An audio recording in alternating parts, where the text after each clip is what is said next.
Pernah nggak sih, kalian merasa hidup ini terasa begitu berat? Dosa-dosa masa lalu kayak bayangan yang nggak pernah mau pergi. Setiap kali mau sujud, setiap kali mau berdoa, selalu ada bisikan-bisikan kecil yang membuat kita ragu.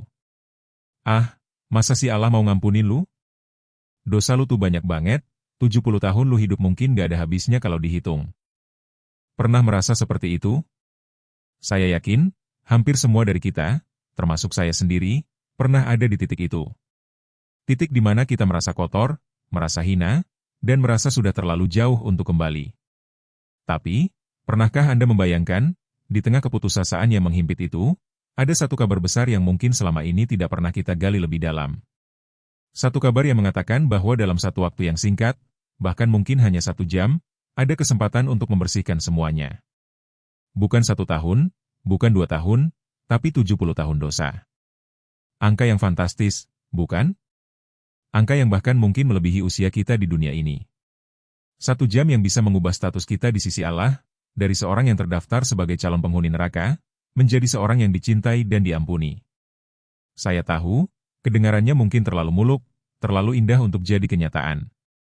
Apalagi di era media sosial seperti sekarang, banyak konten instan yang menjanjikan pahala besar dengan amalan yang ringan. Tapi yang satu ini berbeda. Ini bukan sekadar clickbait atau kata-kata manis tanpa dasar.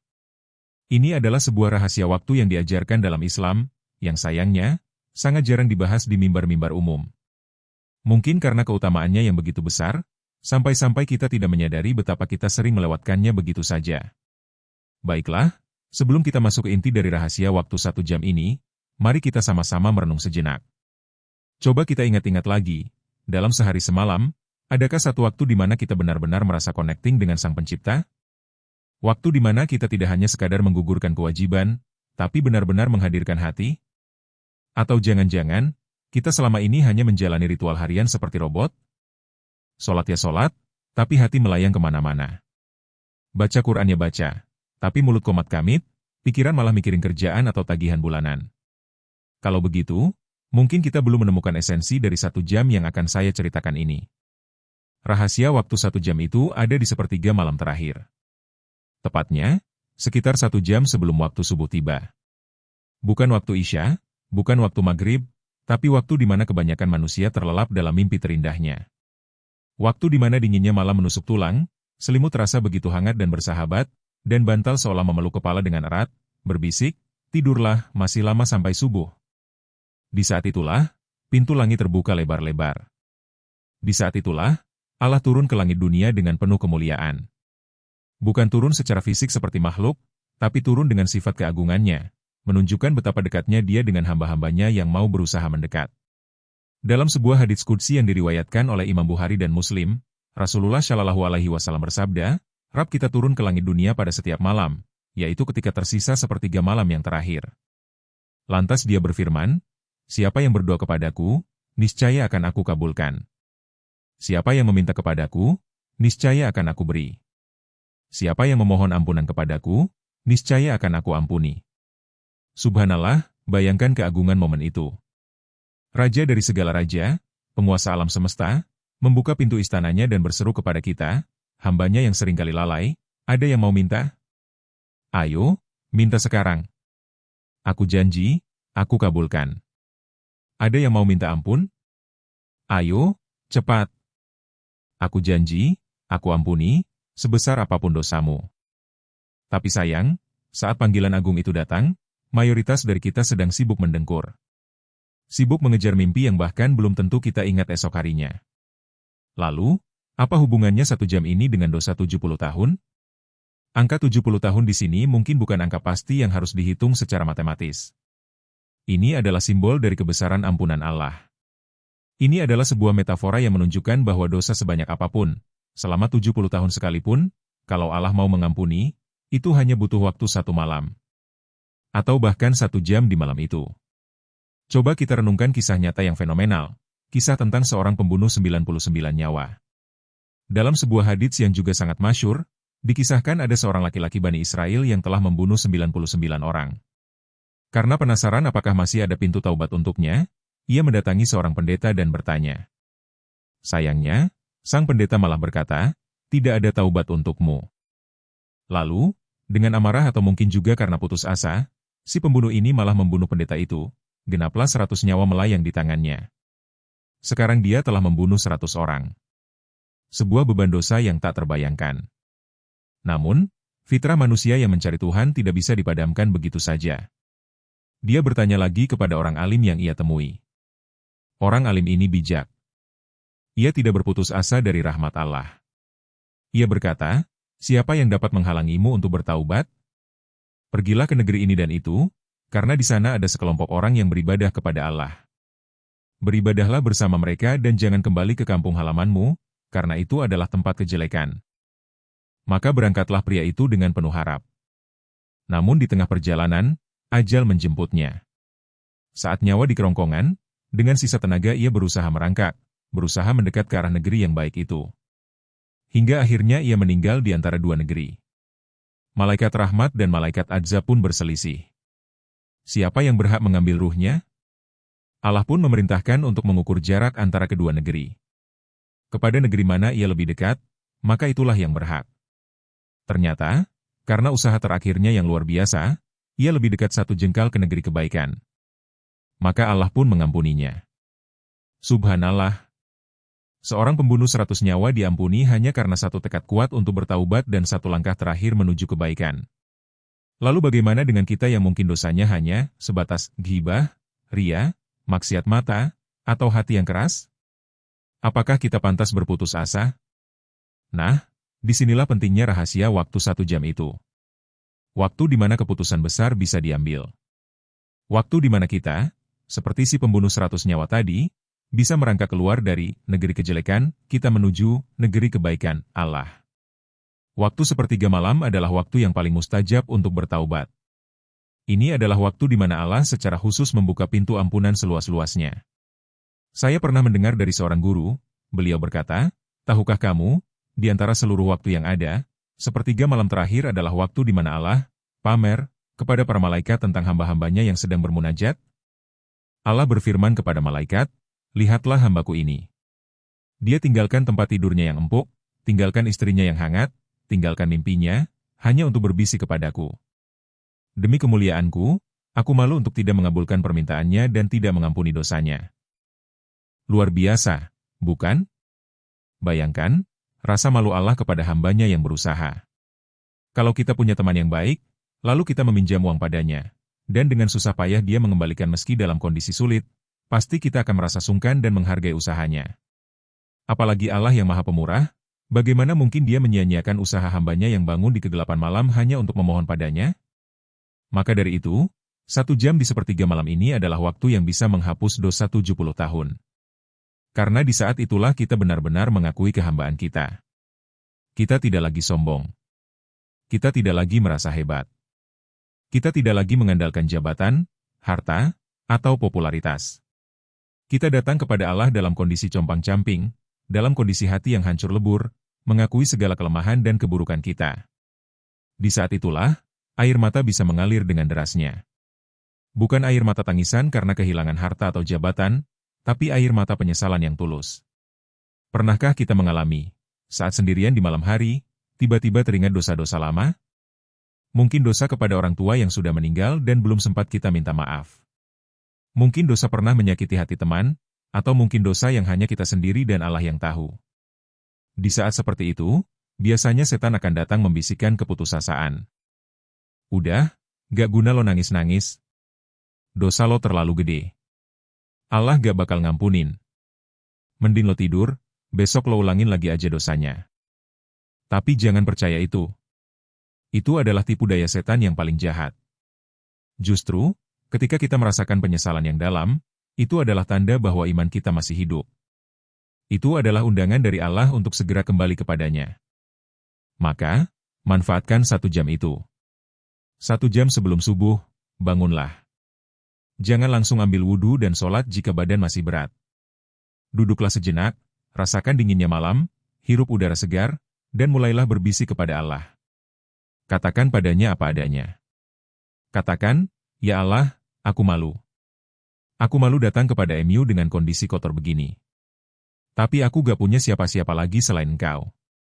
Hanya Engkau yang bisa membersihkanku. Setelah hati mulai lumer, barulah kita ambil air wudhu. Biarkan air dingin itu membasahi wajah, tangan, dan kaki. Rasakan setiap tetesnya sebagai simbol penyucian lahiriah.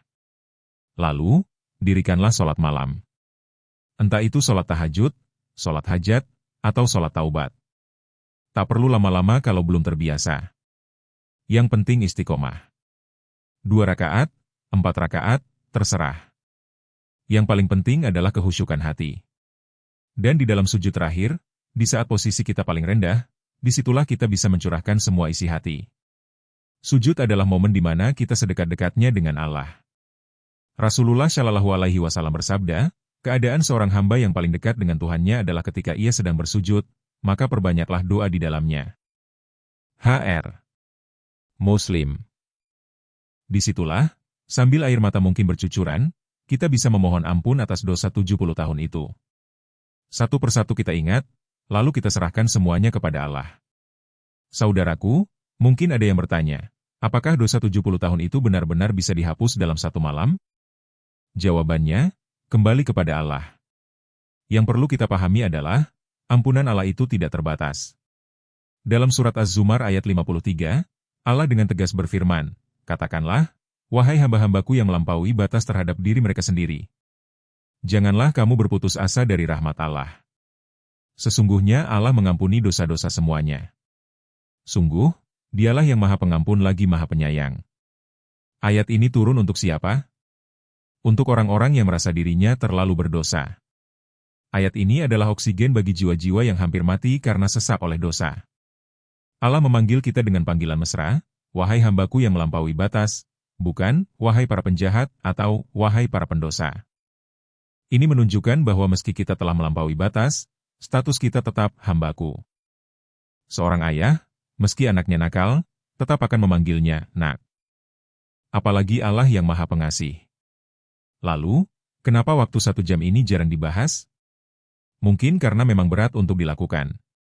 Melawan hawa nafsu adalah perang terbesar. Bangun di sepertiga malam adalah jihad melawan setan yang membujuk kita untuk tetap tidur.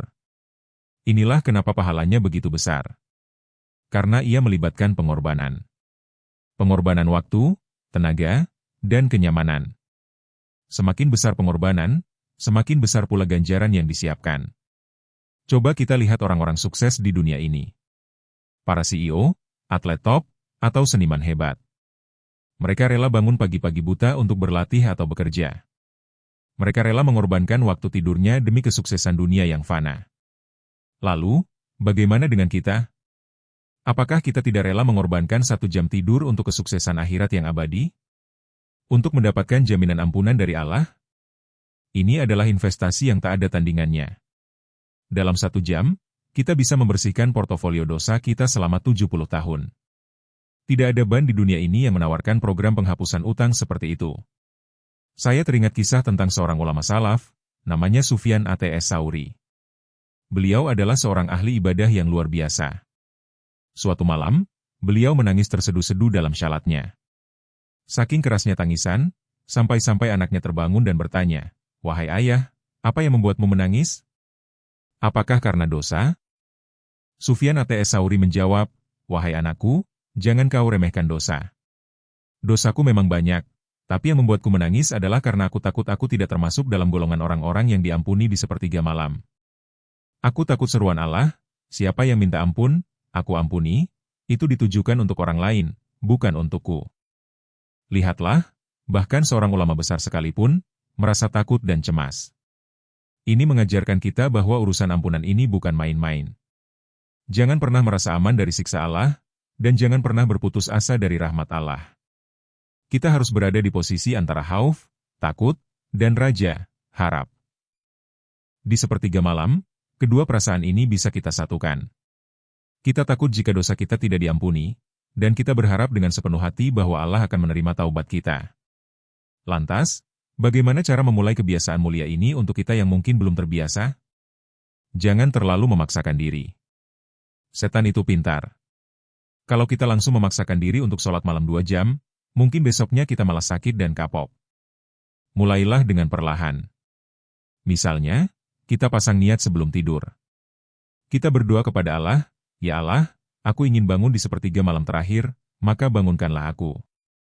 Lalu, kita pasang alarm, dan kita minta tolong kepada istri, suami, atau teman kos untuk membangunkan. Begitu alarm berbunyi, jangan tunda. Segera duduk. Karena kalau ditunda 1 detik saja, setan akan langsung membujuk, masih 5 menit lagi, 5 menit lagi. Dan akhirnya kita malah tidur lagi sampai subuh. Begitu bangun, langsung ambil wudhu. Wudhu di malam hari itu segar, membuat mata langsung melek. Lalu, syalatlah 2 rakaat ringan. Gak usah baca surat panjang-panjang, yang penting hati hadir. Setelah 2 rakaat, mulailah berdoa. Mintalah apa saja. Jangan malu-malu. Allah itu maha kaya, Dia suka kalau hambanya meminta. Mintalah ampunan, mintalah petunjuk, mintalah jodoh yang baik, mintalah anak yang soleh, mintalah rezeki yang berkah. Semuanya boleh. Dan yang paling penting, jadikan 1 jam ini sebagai waktu curhat kita dengan Allah. Kita sering curhat di media sosial, curhat ke teman, tapi seringkali lupa curhat kepada yang maha menciptakan kita. Padahal, tidak ada yang lebih memahami isi hati kita selain Dia. Di sepertiga malam, kita bisa menangis sepuasnya tanpa takut dinilai lemah. Kita bisa mengakui semua keburukan kita tanpa takut dihakimi. Karena Allah itu satar, maha menutupi aib. Dia tidak akan pernah membuka aib kita di hadapan makhluknya selama kita berusaha memperbaikinya. Saudaraku yang dirahmati Allah. Mungkin Anda saat ini sedang berada dalam kondisi yang sangat terpuruk. Mungkin Anda merasa bahwa diri Anda sudah terlalu kotor, terlalu hina. Mungkin Anda merasa bahwa taubat itu hanya untuk orang-orang alim, untuk para ustadz dan kiai, bukan untuk Anda yang penuh dengan noda. Hentikan pikiran itu. Itu semua adalah bisikan setan yang terkutuk. Rahasia waktu 1 jam ini adalah untuk Anda. Untuk orang yang merasa dirinya paling berdosa. Untuk orang yang merasa tidak pantas masuk surga. Untuk orang yang hancur hatinya karena dosa. Rasulullah Shallallahu Alaihi Wasallam bersabda, setiap anak Adam pasti pernah berbuat salah, dan sebaik-baik orang yang bersalah adalah yang segera bertaubat. H.R. Tirmidzi. Jadi, parameter kebaikan seseorang bukanlah karena dia tidak pernah berbuat salah, tapi seberapa cepat dia kembali kepada Allah setelah berbuat salah. Maka, mulai malam ini, mari kita coba. Mari kita rebut kembali 1 jam yang penuh berkah itu. Jangan biarkan setan terus-menerus mencuri waktu istimewa kita bersama Allah. Jangan biarkan dosa-dosa kita menumpuk tanpa pembersihan. Bayangkan indahnya, kita memasuki waktu subuh dalam keadaan hati yang bersih, ringan, dan penuh optimis. Kita sudah mandi di sepertiga malam, mandi dengan air ampunan Allah. Kita sudah melakukan debriefing dengan atasan kita, membersihkan semua kesalahan, sehingga ketika kita memulai aktivitas dunia, kita sudah punya bekal spiritual yang cukup. Allah tidak butuh sholat malam kita. Allah tidak butuh doa kita. Yang butuh adalah kita. Kita yang lemah, yang butuh ampunan, yang butuh pertolongan. Allah membuka pintunya di sepertiga malam bukan karena Dia butuh kita, tapi karena Dia tahu kita sangat butuh Dia. Maka, jangan sia-siakan kasih sayang yang luar biasa ini. Ini adalah waktu di mana Allah pamer kasih sayang kepada hambanya. Jadi, mari kita sama-sama bertekad. Tekad untuk tidak melewatkan 1 jam yang bisa menghapus dosa 70 tahun ini. Mulailah dengan 1 rakaat witir, atau 1 kali istighfar di penghujung malam. Konsistenlah. Niscaya, kita akan merasakan manisnya iman, manisnya kedekatan dengan Allah, yang tidak akan pernah bisa digantikan oleh lezatnya tidur di dunia. Terima kasih sudah menyimak cerita ini sampai akhir. Saya harap, apa yang saya sampaikan ini bisa menjadi renungan dan penyemangat bagi kita semua, terutama untuk saya pribadi yang masih sangat jauh dari kata sempurna. Ingat, pintu ampunan Allah selalu terbuka, lebih luas dari langit dan bumi. Dan salah satu waktu terbaik untuk masuk ke pintu itu adalah di sepertiga malam yang terakhir. Kalau video ini bermanfaat, jangan lupa like, share, dan subscribe ke channel ini agar kita bisa terus belajar dan berbagi kebaikan. Kalau ada pengalaman atau pertanyaan seputar sholat malam atau taubat, silakan tulis di kolom komentar. Saya akan sangat senang membaca dan belajar bersama dari pengalaman teman-teman semua. Saya pamit dulu, sampai jumpa di video berikutnya. Semoga Allah mempertemukan kita semua di surganya kelak. Amin ya Rabbal Alamin. Selamat malam dan selamat berjuang untuk meraih ampunannya.